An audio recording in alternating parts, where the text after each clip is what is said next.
What's happening, everybody? Thank you for stopping in. I got the radiator and the E-fans going on right now. You saw my Instagram post. I got the Flexolite E-fans out. And I just couldn't wait to get these going, so I started. It's after work right now. I'll film this video in a couple days. Right now I'm trying to get the radiator out. So I'm draining the coolant. You know, getting everything ready. I got some things going on this weekend, so I won't have a lot of time. So that's why I'm trying to take advantage of the free time I have after work. But yeah, let's get to it. So I'm draining the coolant. There's a hose already on it. You just turn it down and then loosen this valve. I think I got about everything out of the radiator. So we're going to disconnect the upper hose so air gets in and flows a little better. The hardest part about all this is probably getting the fan clutch off. I wish I would have left this one on, but I took it off. You guys remember the 5.3 pulled from the junkyard? This water pump had the fan on it. There's a right tool for every job. Sometimes you don't have the tool or have the money for the tool or whatever. But someone told me to try this. It's worked for me. I used it on the Colorado, use it on this truck, that truck. When I do fans on the green truck, I'll show you. But you get a long steel bar or something flat. You set the edge right in the edge of the nut, and you hit it with a hammer a couple times, and it backs that nut right off. First time I did these fans on my truck, I did the crescent wrench on it, and then kept hitting with the hammer. It worked. It worked eventually. Don't hit straight down on that nut, because you're going to end up breaking it. So it's kind of like a glancing blow. And when I took the fan clutch off of that water pump, there was no belt or anything holding it on, so it was free spinning, and I was able to get it off. So it works. Just make sure it's, you know, at an angle, not straight down. If you hit straight down on the nut, it's not going to do anything but, you know, ruin the bearing in that pulley. So glancing blow. But we're gonna get that radiator out. Don't know what I'll film tonight and post tomorrow. Tomorrow the radiator comes in, so we'll set it in, get this guy all hooked up, and then fill it back up with coolant. So just because you have a fan clutch does not mean that you have the small radiator. Easy way to tell without measuring. I'll go on the other side. Easy way to tell is there's two sets of holes here. The bigger fans will use the outer hole, not the inner hole. On the trucks that come with E-fans, they use the inner one for the fans themselves and then the outer one for the radiator. So my truck has the 28-inch, came with the fan clutch. I put the Flexolites on it. Now I'm upgrading to the 34-inch big radiator to the factory 0506 E-fans. My mom has a Tahoe, a 2001. Hers has a fan clutch, but it came with the big 34-inch radiator, so it's kind of just depends, I guess. But yeah, that's an easy way to tell. Well, here's the setup that got me by for 4 or 5 years. This was the first thing I did to my truck. No, I take that back. I did the intake, and then I did this. This was first thing I spent my tax money on. But it is out. This radiator is probably still good for something. And fans, I'm not going to sell them. Don't message me. I plan on using them for something else. I will probably pressure wash this radiator, clean it all out. That way it breathes nice. Here is the void. It's a good time to spray out your condenser. So I, got the air hose and blew it out like 20 times. Dust goes everywhere, so I covered up all the radiator hoses and everything. It's time to clean my air intake anyway, so I'll probably clean that this weekend as well. But that's blown out. I kind of had a problem with the lower radiator hose when I put the 6-liter in, not sealing up all the way because it's been on and off so many times. So while it's out and drained, I'll replace that. That's cheap insurance. Those are only like 10 or 20 bucks. Yep. Alright, so next clip will probably be with the radiator. Okay, so I'm not exactly sure where I left off, but here's the new radiator. It came in. Looks like we're gonna have to rub the rubber feet off the old ones, because I don't think anything else is in this box. Nope. So I'm gonna get doing that. I looks like I'll rob these too. These little rubber fittings to hold it in place. But yeah, I'm gonna start doing that. Get everything swapped over. Let's see if we can drop this thing in.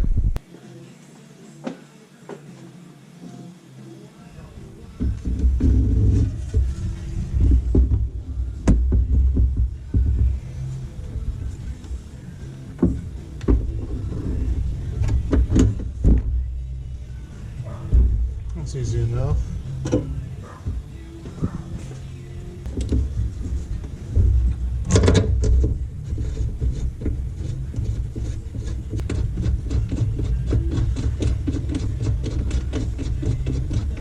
So I think I'm gonna go to the junkyard and pick up another set of these factory ones just because I like everything to match for the fans that are gonna bolt right there with the old 28-inch Radiator set.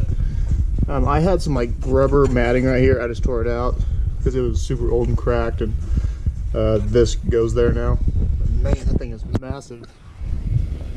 There used to be a light gap right there, but now there's not because the radiator takes up that space.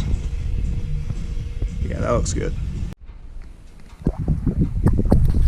And you know what? I didn't buy enough coolant, so it's pretty darn full. It's almost to the top. I let it run for a minute, just the temperature gauge moved. Like, this is warm. You can feel like a little coolant's been through it, but you can tell there's air still. So I think we'll get the fans on, let it suck some coolant back in through there, and then we won't take this. We'll take something else to go get more coolant. But yeah, going good so far. Everything is bolted up. Could tighten these down, and then we're just gonna place the fans in.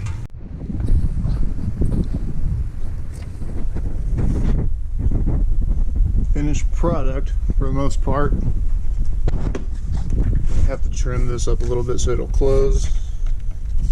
So I'll hook the AC line up somewhere in this loom.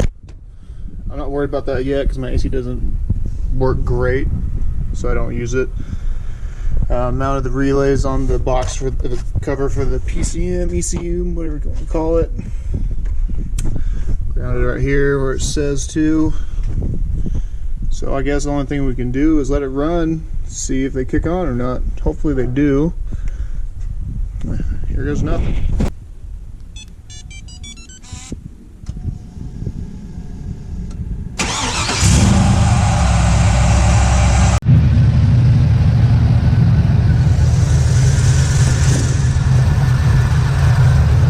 So it looks like they're working pretty damn good if you ask me. Right in front of the transcooler too, so it's got 3 things to go through.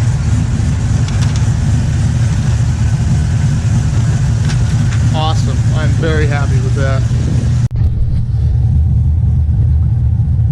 So it's keeping it about 190-ish. It got up to about the 200 mark, and then the fans kicked on and it dropped. So these things are no joke. Like you just saw the paper that's sticking to the grill. And they're a lot quieter than my other fans. Not that I really care about how loud they are, but it's nice. So I do have some more wiring to clean up a little bit. You saw how the wires don't exactly fit in that little red box. I'm not sure if I want to trim the top so they're coming down. On the instructions that say to come from underneath. It really doesn't matter. It's kind of up to you.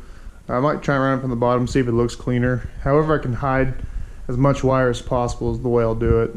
I hate having exposed wire, but it looks a lot better even though, or even, you know, the side of the grill, like I pointed out earlier. You can see it in there now. So yeah, that's cool. We got it all filled up with coolant, ran it, got to temp. Now we'll let it cool down, let it, you know, suck the reservoir coolant back in and do it again. But yeah, I'm very happy with that. That is, I wish I would have known about that when I did these originally, because I would have just done that way back when. But you know, what do you do? I was able to find 2 of the factory bolts at Pick and Pull. They've been sitting for a while, they're a little rusty, so I'm going to clean them up, make them look pretty. You don't really see these, so it's not a huge deal, but I like it to be clean. So that's better. And it needs this fat washer so it covers the rubber grommet in there. I guess it doesn't need it, but you know, I'm using it. So like I said, I'm gonna probably trim this up, So it comes from the bottom just to hide it a little more. There's the relays. You do have to open up the box right here to get to the computer. And for me, the 99 through 02, it's only a 1 pin that controls these fans. You can have 2, but you'd lose your recirculation door on the heater and everything. But I'll show you on a harness I already have pulled out. Here are the pinouts. These are lt1swap.com. I used a blue 42, so you disconnect the blue end from the computer. So here's another computer I have. You see it's labeled blue. So you pull it out. You'll have an end like this. You pop this cover off, and there's a thing that goes over the back of the wires. Peel that off. And you probably won't be able to see it on the camera because GoPro sucks at picking up small things, but these are all numbered. You just find number 42 and you just shove the pin through and put it all back together, and bam, you're good. So keep in mind that these trucks never came factory with cooling fans. The 05, 06 did, but the 99 through I guess 04 did not. 99 through 02 has a different computer than 03 through 06. They both can control fans, but they're just how they do it is different. So you need to get the computer tuned so they'll turn on at whatever temperature you have it set to, or he has it set, whatever. It's not like this. This is a standalone unit. It had like a temperature probe that you shove through the radiator. This works a lot better, and you can definitely tell it's going to cool a lot better. So anxious to see how this thing does. We're going to wait for a day where it's really hot so we can take it out for a ride and see how well it cools. This struggled, and when we were in stop and go traffic, you know, a stop sign or something, the temperature would creep up. So cam heads, you know, 6 liter, was not having it with this small 28-inch radiator. So that's kind of an overview on how to install the HD, the 05, 06 E-fans on the in this case a 2002, but it's pretty much the same for 99 through 06, anything that didn't have the E-fans. But thank you for stopping in, I do appreciate it. Check out my Instagram, it's endlesswishlist 6.0. Take care, and I will see you guys next time.